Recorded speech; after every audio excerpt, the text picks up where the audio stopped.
Okay जी, good evening. पेश हैं हमारी थर्ड रेशियो के साथ, एक्टिविटी या टर्नओवर रेशियोज। एक्टिविटी या टर्नओवर रेशियोज ठीक है, दो रेशियोज हमारी हो चुकी हैं। पहली लिक्विडिटी रेशियो में लिक्विड रेशियो और करंट रेशियो।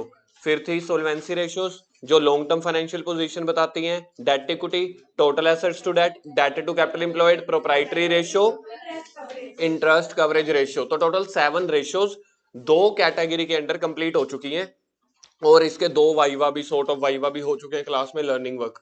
ठीक है, अब तीसरा थर्ड शुरू हो रही है, एक्टिविटी रेशियोज या टर्नओवर रेशियोज। ये बिजनेस की ना ऑपरेटिंग एफिशिएंसी, मतलब ये बिजनेस की एफिशिएंसी बताते हैं।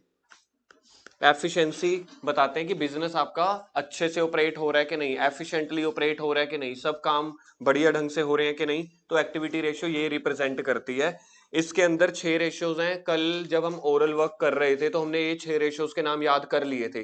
ठीक है जी, एक बार याद करते हैं। Inventory turnover, trade receivable, trade payable, working capital turnover ratio, working capital turnover, फिर फिक्स्ड एसेट और नेट एसेट टर्नओवर रेशियो।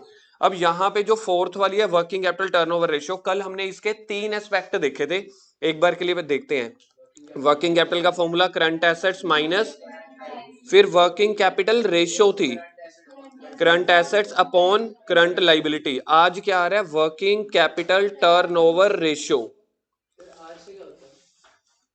आर कहां पे है, करंट लाइबिलिटी, सॉरी। तो working capital turnover, working capital turnover ratio. हाँ जी बोलो, अरे आगे बोल मेरे भाई। आजा आजा आजा।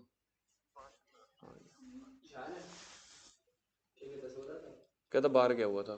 अब वो तू बताएगा, सपने में ही बाहर गया हुआ होगा या इंस्टा पे कहीं बाहर घूम रहा होगा।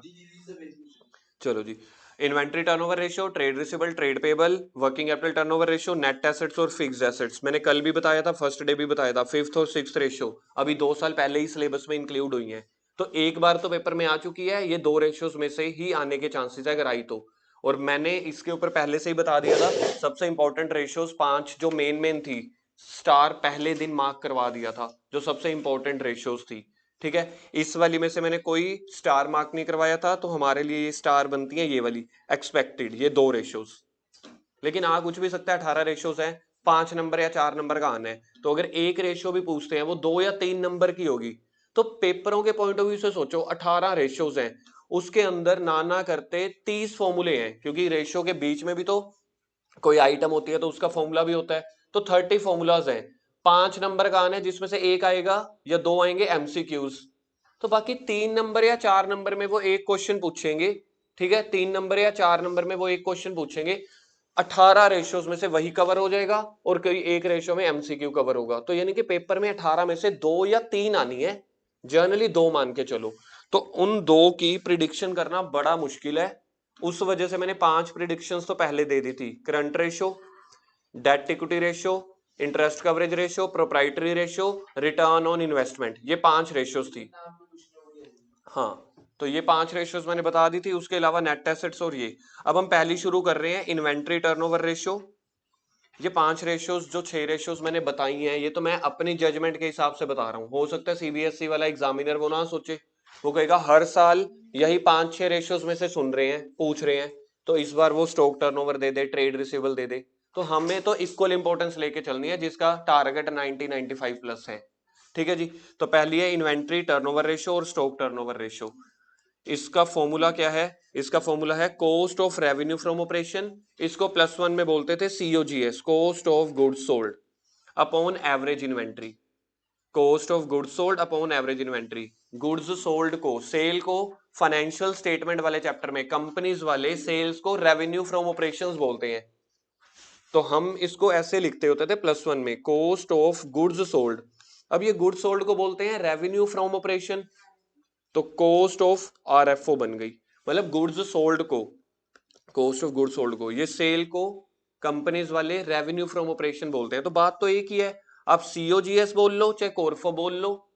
ठीक है, सीओजीएस कौन बोलते थे, क्लास +1 वाले।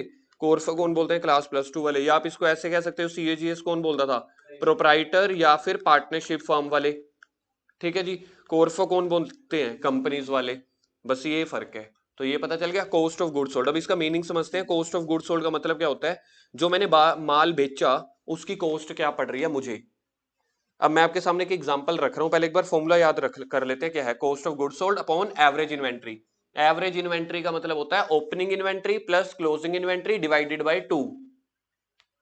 सबसे इजी इस पूरे के पूरे सिलेबस में, इस चैप्टर में एवरेज निकालना है। एवरेज कैसे, opening closing divided by 2। Cost of goods sold जिसको हम बोलते हैं cost of revenue from operation, short form में हम बोला करेंगे कोरफो। तो कोरफो का मतलब क्या होता है मैंने 5 मोबाइल लिए 10-10 हजार के, देखना 5 पीसीज हैं at the rate of 10,000 each. बोलो जी मेरे पास टोटल कितना खर्चा हुआ। क्या आपको ये चीज समझ में आ रही है पहली, दैट इज कॉल्ड परचेज। ठीक है जी। इनके ऊपर कैरिज का खर्चा और पॉलिश करने का वेजिस का जो मर्जी लगा लो, ऐसे खर्चे जो परचेज से रिलेटेड हो या फैक्ट्री से रिलेटेड हो। कौन से खर्चे, जो परचेजेस को बिलोंग करते हो या फैक्ट्री को। हर पीस के ऊपर ना, हर पीस के ऊपर ये 10,000 का है ना, 2-2 हजार का अगर मैं 2-2 हजार जोड़ूंगा तो कितने हो जाएंगे, और उधर हो जाएंगे 60,000 है ना। तो समझ लो हर पीस के ऊपर 2-2 हजार का कैरिज का खर्चा हो गया। एक पीस को लाने की ट्रांसपोर्टेशन कॉस्ट है 2,000, प्लस उसके बीच में वेजेस भी हो गए। वेजेस क्यों, उसको बेचने लायक बनाने के लिए थोड़ा सा उसके ऊपर मुरम्मत या काम करना था। तो ये 10,000 हो गए। ठीक, क्या आपको यही चीज समझ में आ रही है। ये परचेज का डाटा है। अब आगे देखो, आगे मैं सेल्स का डेटा दे रहा हूं। मैंने इसमें से 5 में से सिर्फ 3 पीसीस सेल किए हैं, 3 पीसीस। 3 पीस बेचे हैं मैंने 15,000 के हिसाब से। बताओ कितने के बेचे हैं, 45,000 के। बताओ क्वेश्चन में प्रॉफिट है कि लॉस है। पर मेरा जो टोटल कॉस्ट मेरा टोटल पैसा गया 60,000, और जो टोटल पैसा आया है, ये वाला पैसा जो आया है वो 45 है, तो प्रॉफिट कहां से हो गया। तो आपको क्या ये चीज समझ में आई, ऊपर जो मेरी कॉस्ट है 60,000 या 50,000, 50 नहीं बोलता मैं 60 बोलता हूं। ऊपर मेरी 60,000 कॉस्ट कितने यूनिट्स की है, 5 यूनिट्स की, यानी कि 12,000 पर यूनिट में आपको पड़ रहा है। और नीचे जो मैंने 45,000 रुपया कमाया है वो कितने पीसीस पे कमाया है। निकुंज जी इधर इधर ऐसे ऐसे मत कर, इधर ध्यान दे, यहाँ पे कर कुछ ऐसे ऐसा करना है तो डमरू बजाने है तो ऊपर 5 की कॉस्ट है, नीचे 3 का सेल है। क्या मुझे बताओ, ऊपर 5 की कॉस्ट है, नीचे 3 का सेल है। ठीक है, ये हम पिछले साल करते रहते थे, ऐसे डमरू बजाते थे, डमरू नहीं हाथ हुथ बजाते थे। कौन से चैप्टर में याद है। हाँ, कहते क्या है बुक नलैक, बीआरएस में करते थे। हाँ, तो मुझे बताओ अब इस क्वेश्चन में कॉस्ट है 5 की, सेल है 3 की, क्या ये कंपेरेबल है। क्या क्वेश्चन में लॉस है। अगर मैं देखूं टोटल कॉस्ट है 60,000, टोटल रेवेन्यू है 45,000, क्या ये इसका मतलब ये मेरे पास क्या लॉस आया, नहीं। यानी कि आपको क्या निकालना पड़ेगा, जो वो 60,000 है ना, मैंने 60,000 के बगल में कॉस्ट ऑफ गुड सोल्ड लिखा है क्या, देखना 60,000 के बगल में क्या लिखा है मैंने, पढ़ना आता है इंग्लिश, टोटल कॉस्ट, ना कि कॉस्ट ऑफ गुड सोल्ड। तो कॉस्ट ऑफ गुड सोल्ड का मतलब होता है बिके हुए माल की कॉस्ट, ना कि टोटल माल की, टोटल मटेरियल की कॉस्ट नहीं, बिका हुआ माल, जो माल बेचा उसकी कॉस्ट। तभी मुझे पता चलेगा कंपनी ने प्रॉफिट कमाया कि लॉस।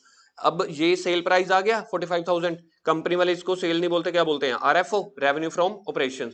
इसी 3 पीसीस की अगर मुझे कॉस्ट निकालनी हो, क्या निकलेगी, गलत है। 10,000 का, हाँ बिल्कुल ठीक है, 10,000 का मोबाइल था, यूनिट था, प्लस 2,000 उसके ऊपर वेजेस और कैरिज का खर्चा लग गया।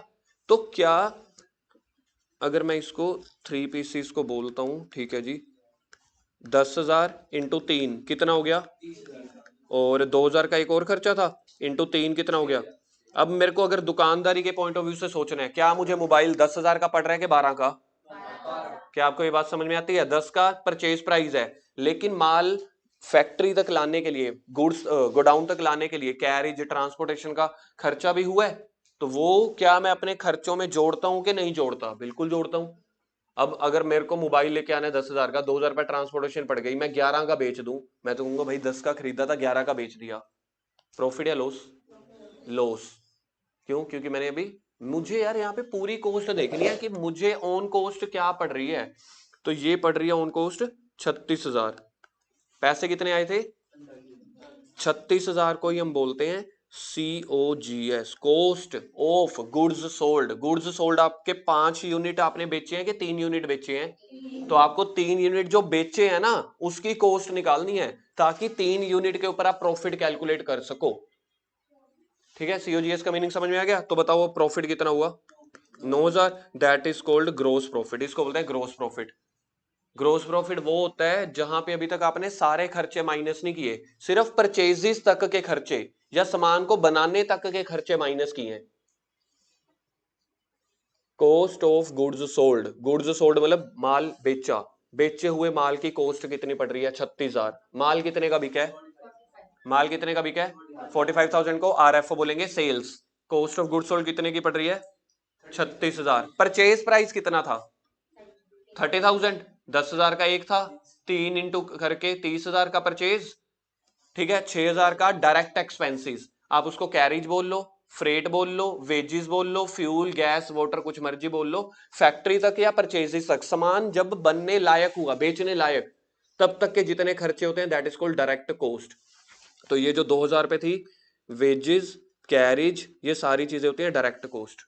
तो मैंने परचेज प्राइस ऐड किया, डायरेक्ट कॉस्ट ऐड की, इसी को बोलते हैं मेरी टोटल कॉस्ट क्या पड़ रही है, ओन कॉस्ट। तो पड़ रही है 36,000, बेचा 45,000 में, तो प्रॉफिट हुआ 9,000 का। लेकिन ये ग्रोस प्रॉफिट है, याद रखना। ग्रोस प्रॉफिट का फॉर्मूला क्या बना इस इक्वेशन के हिसाब से बताना। सामने सामने लिखा हुआ है RFO minus COGS, RFO minus COGS, इसी का नाम होता है कोरफो।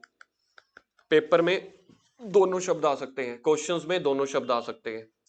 ऊपर RFO के साथ सेल भी आ सकता है, सेल के साथ क्रेडिट सेल, कैश सेल भी आ सकता है। तो यहां पे RFO में से कोरफो माइनस कर दूं तो GP आ जाएगा। लेकिन ग्रोस प्रॉफिट का मतलब है अभी आपको बचत इतनी नहीं हुई। हो सकता है ग्रोस प्रॉफिट के बाद आपने ऑफिस के खर्चे बियर किए हो, ऑफिस एक्सपेंसेस। ठीक है, ऑफिस एक्सपेंसेस या सेल्स एक्सपेंसेस, इसमें जितने भी अब आपको खर्चे याद आते हैं ना वो सारे 9,000 में से कम होंगे। देखो मैं लिखता हूं, रेंट पे किया बिल्डिंग का 1,000, बिल्कुल ठीक है ताशु। सैलरी 1,000, ठीक है जी। डिस्काउंट अलाउ मैंने दे दिया 200 रुपए का। एडवर्टीजमेंट बहुत बढ़िया, 800 की एडवर्टीजमेंट हो गई। तूने क्या बोला था? स्टेशनरी, बहुत बढ़िया। मतलब ऐसे खर्चे जिनका फैक्ट्री से लिंक नहीं है, एक बार माल बन के तैयार हो गया उसके बाद के जितने भी खर्चे हैं वो वाले भी तो माइनस करेंगे। क्या एक बनिया दुकानदार या एक रियल दुकानदार, जेन्युइन दुकानदार, क्या बोलेगा मुझे 9,000 पे मैं घर लेके जा रहा हूं, कि बाकी भी खर्चे काटेगा?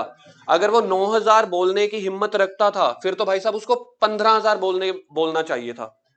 अगर वो 9,000 को समझ पा रहा है कि मैंने 10,000 का मोबाइल खरीदा, 15,000 का बेचा, फिर तो 5,000 का प्रॉफिट हुआ। 5 इंटू 3 15,000, इधर 15,000 का। लेकिन उसने देखा ना मेरा कैरीज का खर्चा भी तो हुआ है यार, वो भी तो मेरा ही पार्ट है एक्सपेंसिस का। तो मैं टोटल 15 घर नहीं लेके जा रहा, 6,000 तो ट्रांसपोर्टेशन का लग गया कैरीज का। मैं घर कितने लेके जा रहा हूँ? 9,000, लेकिन घर भी 9,000 नहीं लेके जा रहा। ये सिर्फ उसने ये देखा है कि माल बेच के 45,000 आया, वही माल बना कितने तक का था? 36,000 का, तो 9,000 आया। लेकिन अभी 9,000 घर पे नहीं आया, रेंट देना है, सैलरी देनी है, advertisement, discount allowed, stationery, bad debts, सारे दुनिया भर के जो खर्चे, इंटरेस्ट ऑन लोन, ये सारे खर्चे माइनस करेंगे तब जाके आएगा आपके पास नेट प्रॉफिट। इसी को बोलते थे profit before tax. Interest coverage ratio में किया था ये, PBT, प्रॉफिट बिफोर टैक्स। देखना कितना आता है ये, 5,000 पे। That is called net profit. फिलहाल के लिए नेट प्रॉफिट मेरे इस रेशियो में काम का नहीं है। मुझे इतनी सारी डिटेल मैंने इसलिए करा दी क्योंकि जब प्रॉफिटेबिलिटी रेशियो आएंगी ना, GP रेशियो, NP रेशियो, आपको यहां से थोड़ी हेल्प मिलेगी। अब मुझे मेरे काम में सिर्फ ये है कि मुझे COGS का या GP का फॉर्मूला बोलना है। इस इक्वेशन से GP का फॉर्मूला बोल सकते हो एक बार? GP कैसे निकाला था? सेल्स माइनस, ठीक है, RFO माइनस कोरफो। लेकिन ये COGS का क्या कहते हैं, GP का एक छोटा फॉर्मूला होता है। अब अगली इक्वेशन मैं चेंज कर रहा हूं, सामने देखना, इक्वेशन चेंज कर रहा हूं, क्या आप लोग चेंज कर पाओगे? मुझे क्वेश्चन में COGS निकालनी है, RFO और GP दिया हुआ है। सामान कितने का बेचा मैंने? सामान कितने का बेचा है? 45,000 का। उसमें कितने का प्रॉफिट हुआ मुझे? इस हिसाब से अगर मुझे कोरफो का फॉर्मूला बनाना हो, बता सकते हो? RFO minus GP। ठीक है, कभी RFO को सेल लिख दूंगा चलेगा ना? तो सेल कितने की थी? 45,000 की, इसमें 9,000 का प्रॉफिट जुड़ा हुआ है, सेल में जुड़ा होता है ना प्रॉफिट हमेशा, तो 9,000 का प्रॉफिट जुड़ा हुआ है कितने का, 36 का। यानी कि तीनों इक्वेशन में से कोई दो दी होंगी, तीसरी हम अपने आप बनाएंगे। तो सीओजीएस का फॉर्मूला क्या बना, एक बार बोलना, कोरफो का फॉर्मूला सेल माइनस, कभी कभी सीओजीएस का फॉर्मूला ये वाला छोटे वाला नहीं दिया होता, याद करो बचपन के दिन ये फॉर्मूला दिया होता था, opening stock plus purchases plus direct expense minus closing stock.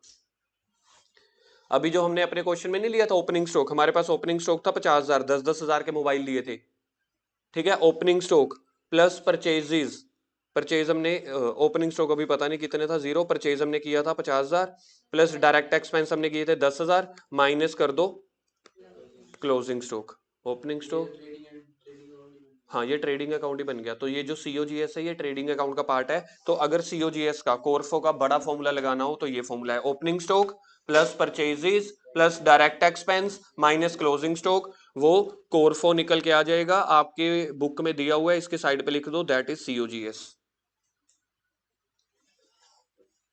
मेरा ये वाला फॉर्मूला खत्म हो चुका है, ठीक है। एक बार के लिए सीरियल ऑर्डर में याद करते हैं इसको, ठीक है। क्या रेशो है, स्टॉक टर्नओवर रेशो, या इसका दूसरा नाम क्या है, आईटीआर, इन्वेंट्री टर्नओवर रेशो, ठीक है। ये साथ साथ ऊपर देखते चले जाओ, जिसने बनाना है प्रैक्टिस के लिए बना लो, अदरवाइज सामने देख लो। स्टॉक टर्नओवर या इन्वेंट्री टर्नओवर रेशो का फॉर्मूला कोरफो, क्योंकि ऊपर हमें कोरफो चाहिए, इसलिए मुझे कोरफो के ही दोनों फॉर्मूले दिए हुए हैं, कोरफो अपॉन एवरेज इन्वेंट्री। अब अगर मैं कोरफो को खोलता हूं, ठीक है, यहाँ पे मेन फॉर्मूला ये बन गया। अब अगर मुझे कोरफो को खोलना है, कोरफो को दो तरीके से खोला जा सकता है, एक बड़ा फॉर्मूला एक छोटा फॉर्मूला। बड़ा formula opening stock plus net purchase, net purchase का मतलब कोई बताना चाहे, purchase minus purchase return, opening stock plus net purchase plus direct expense minus closing stock, that is called CORFO का बड़ा फॉर्मूला। कोरफो का छोटा फॉर्मूला बोल सकते हो, सेल्स माइनस जीपी। ये दोनों में से जो भी क्वेश्चन में डेटा गिवन होगा वो मुझे मौके पे सोचना पड़ेगा कि ये वाली इंफॉर्मेशन क्वेश्चन में गिवन है बड़ी सारी, तो उसको प्लस माइनस करके, कि मुझे जीपी वाली इंफॉर्मेशन गिवन है। समझ लो अगर 10 क्वेश्चन है तो 5-5 के दोनों क्वेश्चन हैं, 5 क्वेश्चन ऐसे इंफॉर्मेशन के, 5 क्वेश्चन ऐसे इंफॉर्मेशन के। यहाँ पे कोई 90-10 नहीं चल रहा, इक्वल इंपॉर्टेंस है। तो कोरफो देखना सामने हो गया। इन्वेंट्री टर्नओवर रेशियो का फॉर्मूला बोलो जल्दी से, CORFO upon average inventory. Average inventory का formula opening stock plus closing stock divided by 2। तो यहाँ पे सारा कुछ जितना भी मैंने अभी आपको बताया ये सारा कुछ लिखा हुआ है, और trading and P and L account भी बना के दिया हुआ है। Trading and P and L account में इधर देखो, ये मैं खींच रहा हूँ एरो, ये बन गई मेरी को ग्रोस प्रॉफिट या कोरफो की, वो opening stock plus purchases plus direct expense minus closing stock, या तो ये या फिर सेल माइनस जीपी। क्या आपको दो कोरफो के फॉर्मूले सामने स्क्रीन पे अकाउंट्स की आंखों से दिखते हैं? बड़ा formula opening stock plus purchase plus direct expense minus closing stock, बड़ा फॉर्मूला। छोटा फॉर्मूले में क्या बच गया आपका, सेल माइनस ए, दोनों करोगे मैथमेटिक है, अपने आप ही बराबर आ जाएगा, मतलब सीओजीएस चेंज नहीं होगी, ठीक है जी। कोरफो का फॉर्मूला हो गया जी, ये सारा कुछ हो गया, ये नोट्स अपने आप पढ़ते रहना घर पे। फिर इसके बाद इसका ना एवरेज होल्डिंग पीरियड निकालना पड़ता है, इसका बी पार्ट। जब आप ये रेशियो निकाल लोगे कोरफो अपॉन, क्या था, कोरफो अपॉन, तो आंसर आएगा इन्वेंट्री टर्नओवर रेशियो का आंसर आएगा इन टाइम्स। बात करते हैं कि कोरफो है फॉर एग्जांपल 10,000 की, एवरेज इन्वेंट्री है आपके पास 2,000 की, तो मतलब एवरेज इन्वेंट्री का 5 गुना उसकी कॉस्ट पड़ रही होती है। एवरेज इन्वेंट्री फॉर एग्जांपल 2,000 का मेरे पास स्टॉक पड़ा रहता है, opening plus closing divided by 2, उसकी अगर मुझे कॉस्ट देखनी हो 2,000 के इन्वेंट्री की कॉस्ट जर्नली क्या आती है, 10,000, इसका ये मतलब है। तो 5 गुना कॉस्ट है, आप इसको ऐसे समझ सकते हो, इन्वेंट्री से 5 गुना। अब एवरेज होल्डिंग पीरियड मतलब आप एवरेजली एक साल में एक इन्वेंट्री कितना टाइम आपके गोडाउन में रहती है, फिर बाद में खरीदते हो और बेच देते हो। आप एक चीज समझो, मैंने माल खरीदा, बनाया, ट्रांसपोर्ट किया, थोड़े टाइम पे नहीं बिका, तो मेरी दुकान के अंदर वो इन्वेंट्री ब्लॉक हुई कि नहीं हुई? तो मुझे ये देखना है मेरी इन्वेंट्री किस साल में कितने टाइम के लिए ब्लॉक होती है। तो ये टाइम के लिए ब्लॉक होती है, तो इसका मतलब आंसर या तो डेज में आना चाहिए या हफ्तों में या महीनों में। समझ लो मैं क्या करता हूं, यहां पे मेरे को ना आंसर 6 टाइम्स पे लेके आना पड़ेगा, ऊपर 12,000 डिवाइडेड बाय 2,000। अब मुझे क्या करना है, एक साल में कितने महीने होते हैं, 12 महीने। 6 मेरा इन्वेंट्री टर्नओवर रेशो है, मतलब मेरी इन्वेंट्री 6 टाइम घूम जाती है। तो देखा जाए 2 मंथ्स ऑन एन एवरेज मैं जितना भी माल भरता हूं, जितना भी स्टॉक भरता हूं, 2 महीने मेरे दुकान में पड़ा रहता है। या आप इसको ऐसे समझ सकते हो, माल लेने से लेके माल बेचने तक का जो टाइम पीरियड हो गया वो 2 महीने है। इन्वेंट्री ये वाली जो है ना, average holding period, average holding period जितना कम होएगा उतना ज्यादा अच्छा होगा। रीजन, माल जल्दी आ रहा है, जल्दी बन रहा है, जल्दी बिक रहा है। तो 2 महीने का आंसर क्या निकलता है, तो एवरेज होल्डिंग पीरियड का फॉर्मूला होता है, अगर तो 365 डेज ले लो अपॉन ले लो वो रेशियो जो ऊपर अपन निकाल के आए हैं ITR, या फिर 52 वीक्स ले लो, या फिर 12 मंथ्स ले लो डिवाइडेड बाय ITR। अगर कुछ ना दिया हो सर, तो अगर कुछ नहीं दिया होता तो हम डेज में निकालते हैं कि इतने दिन वो इन्वेंट्री मेरी दुकान में ब्लॉक रहती है। तो अगर ये देखो, अब मैं आपको इसी डाटा से समझाता हूं। ऊपर हमने क्या लिया था, कोरफो 12,000, इधर लिया हमने 2,000, ये आ गया 6 टाइम्स ITR। अब ये दोनों से आपको बड़ी जल्दी क्लैरिटी मिल जाएगी। इसके बाद 2 मिनट के बाद ये टॉपिक खत्म है, क्वेश्चंस पे करेंगे, ठीक है। सबसे पहले हम एवरेज होल्डिंग पीरियड देखते हैं, वो निकला मेरे पास 2 महीने, मतलब ऑन एन एवरेज पूरे साल में 2 महीने आपकी इन्वेंट्री ब्लॉक रहती है, खरीदने से लेके बनाने तक, WIP तक, बेचने तक। अगर मैंने एक ये मोबाइल लिया, इसको प्रॉपर पॉलिश करके बना के 2 महीने के बाद बिक रहा है, ठीक है, तो देखा जाए मुझे साल में कितनी बार ये इन्वेंट्री खरीदनी पड़ेगी या माल भरना पड़ेगा। साल में कितने महीने हैं, 12 महीने हैं, साल में 12 महीने हैं, तो 2 महीने एक लोट चलता है, तो एक साल में कितने लोट घूमेंगे, 6। तो मतलब कि 6 बार आपकी इन्वेंट्री रिसाइकल्ड हो रही है। एवरेज होल्डिंग पीरियड, आप अपनी इन्वेंट्री को कितना होल्ड करते हो साल में, एक इन्वेंट्री को, मतलब एक लोट को 2 महीने। लेकिन इसमें 2 महीने ये फिक्स नहीं होते, एवरेज है। हो सकता है ऑफ सीजन आ जाए तो 4 महीने पड़ी रह गई, और हॉट सीजन आ जाए जैसे ये करवे वाले टाइम होते हैं, तो हो सकता है 15-15 दिनों के बाद हम पूरे साल की निकाल रहे होते हैं, ठीक है जी। क्वेश्चन बोलेगा तो निकालनी है एवरेज होल्डिंग पीरियड, या एवरेज एज ऑफ इन्वेंट्री भी बोल दिया जाता है इसको, कि ऑन एन एवरेज कितने दिन माल भरा रहता है, 60 दिन। 2 महीने को 60 दिन बोलेंगे ना हम, हाँ 2 महीने मतलब 60 दिन। अब आ जाओ जी क्वेश्चंस पे, क्वेश्चन स्टार्ट कर रहे हैं। देखो 40 वाली लाइन में आपको क्वेश्चंस मिलने चाहिए, ये वाले ना।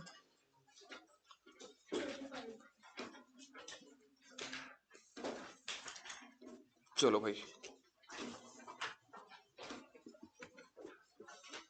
क्या हुआ, 45, from the following information calculate the inventory turnover ratio, opening inventory, closing inventory, purchases, wages. अब बच्चे यहाँ पे कंफ्यूज होंगे जिनका +1 का बेस क्लियर नहीं है ना, ठीक है, जिनका क्लियर है तो वो भूल भूल चुके। रिटर्न आउटवर्ड क्या होता था, याद है, इसको बोलते हैं परचेज रिटर्न। आउटवर्ड मतलब वापस जाना, कौन सा माल वापस जाता है, जो हमने खरीदा होगा। अच्छा जी, रेवेन्यू फ्रॉम ऑपरेशन किसको बोलेंगे, कैरीज इनवर्ड, जो माल आ रहा है उसके ऊपर किराया लग गया। कैरीज आउटवर्ड, ये सेल्स का खर्चा है, ये सेल्स का एक्सपेंस है। मुझे कोरफो में परचेज तक के एक्सपेंस लेने हैं, फैक्ट्री तक आने के, बेचने के खर्चे नहीं लेने मुझे। बेचने के खर्चे लेने लग गया तो रेंट भी आ जाएगा, सैलरी भी आ जाएगी, एडवर्टीजमेंट भी आ जाएगा। तो इस क्वेश्चन में carries outward, rent, salary ignore करने होते हैं। हमारा फॉर्मूला क्या होता है कोरफो का, opening stock plus purchase plus direct expense. Direct expense होते हैं वेजेस कैरेज इनवर्ड वाले, जो फैक्ट्री तक या बनाने तक के हो, ठीक है जी। लिखो जी फॉर्मूला, क्वेश्चन नंबर है ये आपका 40, क्या था, लिखो जी इन्वेंट्री टर्नओवर रेशियो। सबसे पहले फॉर्मूला लिखना है, पेपर की फेयर प्रेजेंटेशन बताई हुई है मैंने आपको। कोरफो, एग्जाम में कोरफो नहीं पता टीचर को क्या होता है, हमारे लिए है कोरफो, तो पेपर में लिखना है cost of RFO upon average inventory, turnover नहीं है। तो इसके बाद अब मुझे निकालना है कोरफो, ठीक है। कोरफो में ओपनिंग इन्वेंट्री, बोलो जी कितनी है, plus net purchase. Opening inventory कितनी है, 19,000। नेट परचेज बताना, रिटर्न्स माइनस करने के बाद बताना, नेट परचेज 70, 80,000 वो थी, ठीक है। तो नेट परचेज यहाँ पे दिखा के आना है 80,000 माइनस 1,000 79 प्लस डायरेक्ट एक्सपेंसेस के अब नेम गिवन है। अब देख के आइडेंटिफाई करना स्टार्ट करो डायरेक्ट एक्सपेंसेस के क्या क्या नेम गिवन है इसमें। सबसे पहले वेजेस है, बोलो कितने, 9,000 प्लस कैरिज बोलो, इनवर्ड ना, हाँ कैरिज इनवर्ड, 4,000। कैरिज आउटवर्ड को इग्नोर करना है, rent salary bad debts interest ये सब कुछ इग्नोर करनी है। माइनस कर दो क्लोजिंग इन्वेंट्री, तो ब्रैकेट में डाल दो 21,000, तो ये मेरे पास निकल के आ जाएगा कोरफो।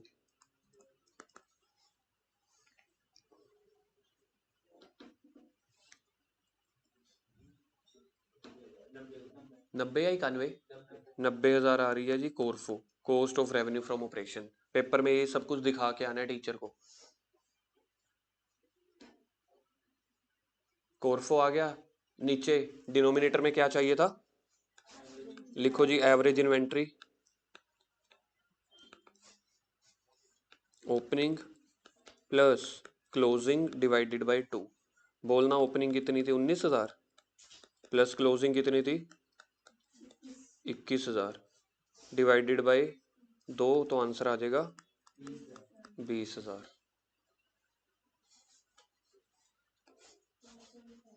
अब ऊपर वाले फॉर्मूले में आप फिल कर सकते हो, 90,000 अपॉन क्या था 20,000 था ये, तो 4.5 टाइम्स,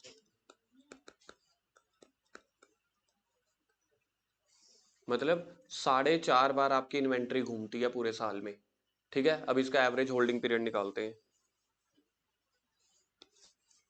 पेपर में नहीं करके आना, क्योंकि पेपर में दिया नहीं हुआ कि एवरेज होल्डिंग पीरियड निकालो, हम अपने लिए तो करेंगे ना। एवरेज होल्डिंग पीरियड कि ऑन एन एवरेज हम कितना महीने होल्ड करते हैं इस इन्वेंट्री को, जिसका फॉर्मूला बनता है 365 डेज अपॉन ITR। तो 365 अपॉन मंथ लेने होते हैं, ये डेज लेने होते हैं।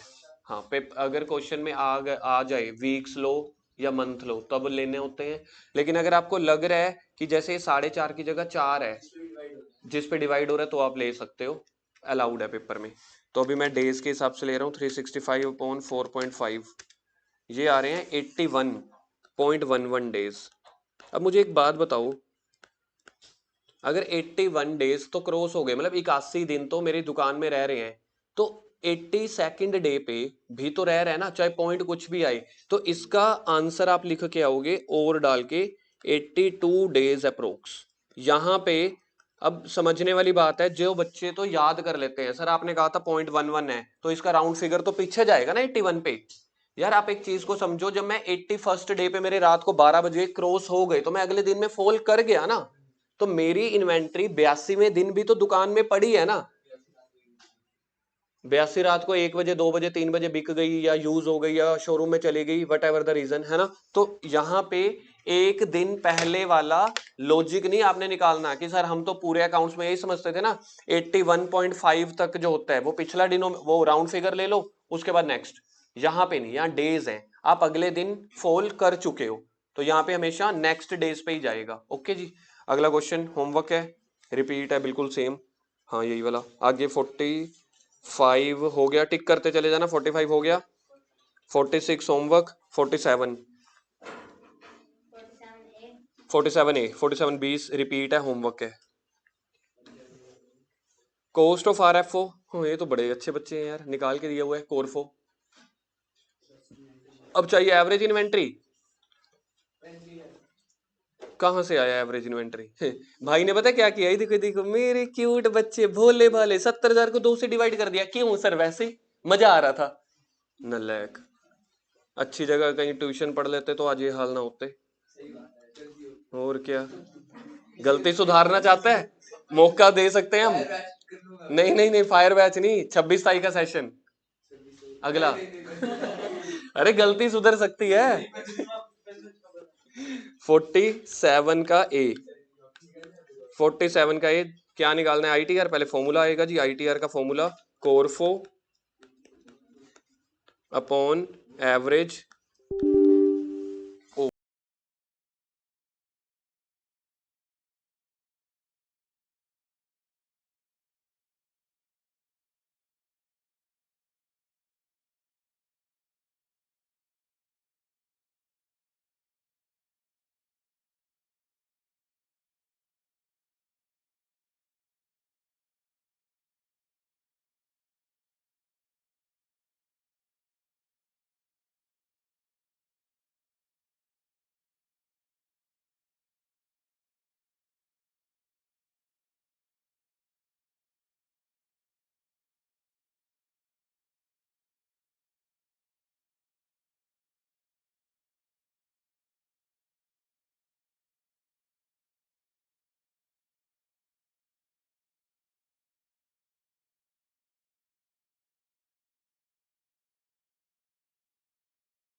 देखो जी इसमें कैसे निकालना है, अब हमें कोरफो का फॉर्मूला निकालना पड़ेगा।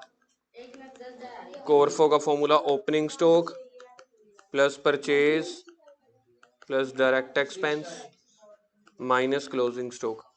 अब इधर बच्चे कह रहे हैं, इधर ध्यान दो यार एक मिनट के लिए, कि कोरफो तो क्वेश्चन में गिवन है, लेकिन ओपनिंग इन्वेंट्री पता नहीं क्लोजिंग इन्वेंट्री में से कोई एक चीज गिवन है, तो इस फॉर्मूले में फिल करके दूसरी वैल्यू कैलकुलेट हो जाएगी। बताना मुझे cost of revenue from operation क्या दी हुई है? 5,40,000। 5,40,000 ओपनिंग स्टॉक है गिवन। ओपनिंग स्टॉक कितना गिवन है? 70,000। परचेज डायरेक्ट एक्सपेंसेस हैं इस क्वेश्चन में, हैं पड़े डायरेक्ट एक्सपेंस भी यार, फिर वही आवाजें इतनी। क्लोजिंग स्टॉक, क्लोजिंग स्टॉक यहाँ पे आ गया है। अब क्लोजिंग स्टॉक को हम इक्वल टू के इधर ले जाएंगे, 5,40,000 को इस तरफ ले जाएंगे, तो बॉर्डर के इधर उधर खेलते रहो, क्लोजिंग स्टॉक आ जाएगा जी 1,10,000। कोरफो है पड़ी, ओपनिंग स्टॉक 70 था तो 90,000 आ जाएगी average inventory. Opening stock plus closing stock divided by 2, average inventory अब मेरे पास निकल के आ जाएगी एवरेज इन्वेंट्री सीधा मैंने लिख दिया यार 90,000। ठीक है जी। ITR मेरे पास आ जाएगी, वो कितना था? 5,40,000 अपॉन, और अगर इसका मुझे वो निकालना हो एवरेज होल्डिंग पीरियड तो 12 महीने अपॉन, मतलब यहाँ पे अब 6 है ना, तो सीधा 12 महीने ले सकते हो। 2 टाइम्स आज, 2 टाइम्स नहीं 2 मंथ्स, नहीं हुए नहीं 50। 47A को टिक करो, 47 का B होमवर्क है, 48 का A। अभी होंगे 2-3 क्वेश्चन और, इसलिए टाइम टू को छोड़ो। क्रैश कोर्स में बच्चे अभी आजकल थोड़े से कम आ रहे हैं, तो थोड़ा सा तो यहाँ पे अच्छा पढ़ाऊंगा ज्यादा ना, तभी तो कहा था। ITR सेल्स है 10 लाख रुपए। अब क्वेश्चन में ना ओपनिंग स्टॉक परचेजेस वाली इंफॉर्मेशन नहीं गिवन, क्वेश्चन कह रहा है ग्रोस प्रॉफिट है 20% ऑफ RFO। RFO दी हुई है 10 लाख रुपए, RFO दी हुई है 10 लाख यानी कि सेल, ग्रोस प्रॉफिट 20% है तो 2 लाख आ गया। तो परचेज दी हुई है क्लोजिंग इन्वेंट्री। बताओ जी कैसे क्वेश्चन करें इस क्वेश्चन को? क्वेश्चन नंबर बोलना एक बार के लिए 48 का A। तो सबसे पहले हम निकाल सकते हैं ग्रोस प्रॉफिट, RFO का 20%, ग्रोस प्रॉफिट निकलेगा RFO का 20%, 10 लाख का 20/100, 2 लाख रुपए का आ गया ग्रोस प्रॉफिट।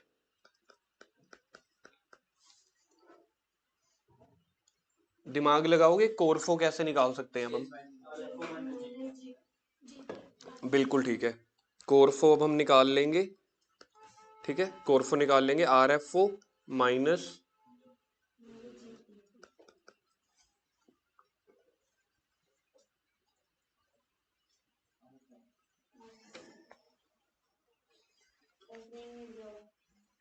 सब कुछ हो जाएगा, क्या टेंशन है। RFO बोलो क्या क्वेश्चन में गिवन है? मतलब 8 लाख टोटल बता दिया, 8 लाख। अब कोरफो का बड़े वाला फॉर्मूला लगा दो। ठीक है, कोरफो का बड़े वाला फॉर्मूला लगा दो, opening stock plus purchases plus direct expenses minus closing stock. CORFO मेरे पास आ गई है 8 लाख रुपए की। ओपनिंग इन्वेंट्री क्वेश्चन में देख के बताइए मुझे। ओपनिंग ओपनिंग स्टॉक नहीं दी हुई तो सेम ले लो, ओपनिंग लिख लेंगे। परचेजेस बोलो क्या है? परचेजेस, परचेज बोलो, परचेज 8,40,000 है यार सही में, परचेज 8,40,000, परचेज 8,40,000, डायरेक्ट एक्सपेंस कुछ नहीं दिए हुए तो 0, माइनस क्लोजिंग बोलना 1,80,000। अब बॉर्डर के इधर उधर ले जाओ आइटमों को, 8 लाख को इधर ले आओ, 1,80 को वहां ले जाओ, नहीं 8,40,000 उधर जाके माइनस हो जाएगा, 1,80 उधर जाके प्लस हो जाएगा, तो 9,80 1,40 आ जाएगा ओपनिंग स्टॉक। ओपनिंग स्टॉक 1,40,000 आ जाएगा। ये इक्वल टू के इधर उधर लेके जाना मुझसे एक्सपेक्ट मत करना कि इधर उधर कहां से आ गया जी 1,40, ये सीख लेना अपना। हाँ, ये इधर चला जाएगा, ये इधर चला जाएगा।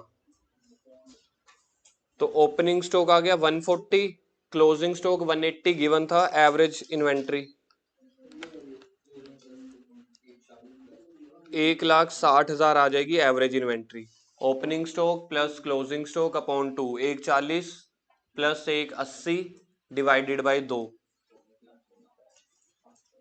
1,60,000 एवरेज इन्वेंट्री आ जाएगी, opening plus closing divided by 2। बस इसके बाद निकाल दो ITR। कोरफो देखना कितना था, 8 लाख अपॉन एवरेज इन्वेंट्री 1,60,000, तो 5 टाइम्स आ जाएगी। 365 को 5 से डिवाइड कर देंगे तो एवरेज होल्डिंग पीरियड भी आ जाएगा। यहाँ पे 12 महीने नहीं करेंगे, नहीं तो पॉइंट्स में आ जाएंगे मंथ, 73 डेज। आखिरी क्वेश्चन आज का, थोड़ा सा खतरनाक।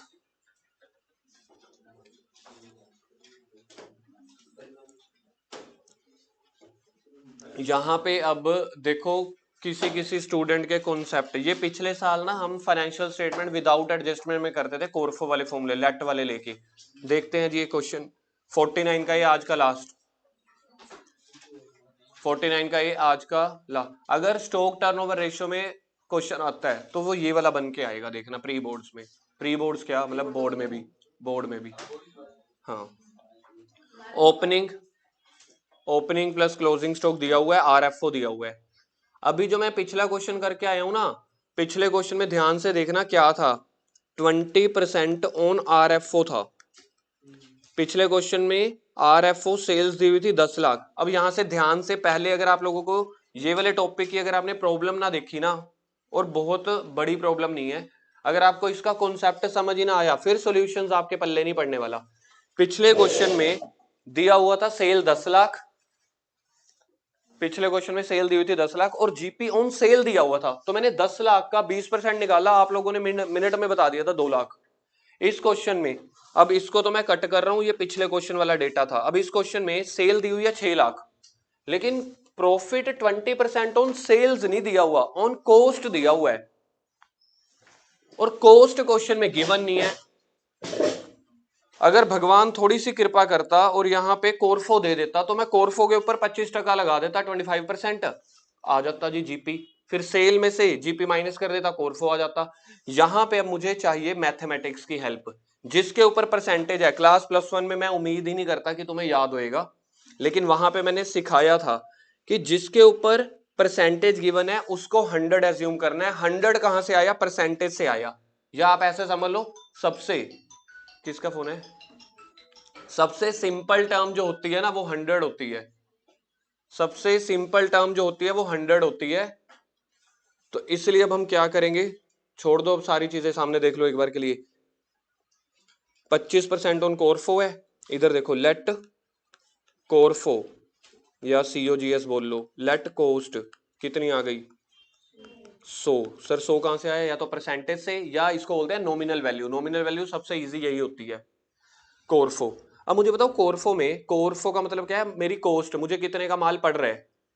कॉन्सेप्ट ध्यान से समझ लेना, आपके सामने स्टार्ट हो रहा है पहली बार, ये नहीं तो समझ में नहीं आएगा आगे को। लेट कॉस्ट कितनी है 100, मुझे बताओ कॉस्ट क्या होती है, मतलब 100 रुपए का मुझे माल पड़ रहा है, 100 रुपए का मुझे सामान पड़ रहा है, अगर मुझे बेचना है और मुझे इसमें प्रॉफिट ऐड करूंगा कि लेस करूंगा, ऐड करूंगा, 100 रुपए का तो मुझे पड़ रहा है, इसमें मैं अगर अपना जीपी ऐड कर दूं, ग्रोस प्रॉफिट, देखना कितने % है, तो बताओ मेरा सेल प्राइस क्या आएगा। इसी को तो बोलते हैं RFO। यानी कि अगर पूरी वैल्यूज को मैं पर यूनिट में बांट दूं, एक चिप्स के पैकेट में, तो 100 रुपए का मुझे पड़ रहा है चॉकलेट, 25 रुपए मैं इसके ऊपर प्रॉफिट कमाना चाहता हूं, तो मैं ग्राहक को कितने का बेचूंगा। कभी कभी ऐसे दिया होगा कि जो 25% है वो ऑन RFO है, तो मैं इस वाले केस में लेट RFO को 100 लूंगा, और RFO के बीच में प्रॉफिट ऑलरेडी जुड़ा होता है सेल प्राइस में, तो इसमें से जीपी माइनस करूंगा मैं। अगर RFO दी हुई है, RFO मतलब जो मैं कस्टमर को बेच रहा हूं, वो तो विद प्रॉफिट बेच रहा हूं ना, तो आरएफओ दिया हुआ है तो उसमें से जीपी माइनस कर देना तो कॉस्ट आ जाएगी।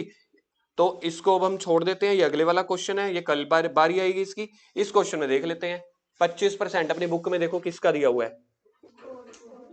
कोरफो का। अब क्वेश्चन में ढूंढो कोरफो है, तभी ये फॉर्मूला लगेगा। कोरफो 100, मुझे 100 रुपए का माल पड़ा, 25 रुपए मैं कमाना चाहता हूं, तो मैं ग्राहक को कितने का बेचूंगा। अब इन तीनों में से ना 100, 25 और 125 में से आपको इन तीनों में से कौन सी वैल्यू दी हुई है देखना। कोरफो दिया हुआ है क्वेश्चन में, जीपी दिया हुआ है कि सेल दिया हुआ है, सेल की वैल्यू कितनी दी हुई है। तो आप इसको ऐसे समझ सकते हो, मैंने 6 लाख रुपए का माल बेचा है और एक माल की कीमत थी 125 रुपए की, ठीक है। इसकी हेल्प से 6 लाख रुपए की हेल्प से या तो आप कोरफो भी निकाल सकते हो, जीपी भी। हमें क्वेश्चन में क्या चाहिए, कोरफो चाहिए। हाँ, जो फाइंड करना है उसको इनटू कर दो, ये हमने शेयर्स वाले चैप्टर में भर भर के सीखा हुआ है। तो अब हमें क्या निकालना है, कोरफो। आ जाओ जी अगले में, कोरफो। किसकी हेल्प से कोरफो निकाल सकता हूं मैं, सेल्स की हेल्प से। सेल्स कितने के बराबर है, 125 के बराबर। जो चीज जिसके बराबर है उसको डिवाइड करते हैं, जो चीज फाइंड आउट करनी हो, कैलकुलेट करनी हो, उसको मल्टीप्लाई कर दो। 100 से मल्टीप्लाई करोगे तो कोरफो आ जाएगा, 25 से मल्टीप्लाई करोगे तो जीपी आ जाएगा। 3-4 तरीके हैं यहाँ पे जीपी कोरफो वगैरह निकालने के। तो अब ये बता दो कोरफो क्या आ रही है, 480 आनी चाहिए शायद, यही आ रही है 480। 4,80,000 कोरफो आ गई। क्या मुझे सही में जीपी चाहिए क्या, चाहिए ही नहीं तो हम निकालते ही नहीं। इनकेस अगर निकालना होता तो 6 लाख माइनस 480, 120 आ जाता। तो मेरे को कोरफो चाहिए थी, एवरेज इन्वेंट्री तो वैसे ही निकल आएगी। तो ITR कोरफो 480 upon average inventory, 28 plus 52 इनका डिफरेंस होता है 24, 24 डिवाइडेड बाय 12, 28 प्लस 12 40,000 आ जाएगा। 40,000 आ जाएगी एवरेज इन्वेंट्री। तो 4 12 चौक 48, 12 टाइम्स, और होल्डिंग पीरियड आ जाएगा 1 मंथ। इस क्वेश्चन को दोबारा से रिवाइज करो।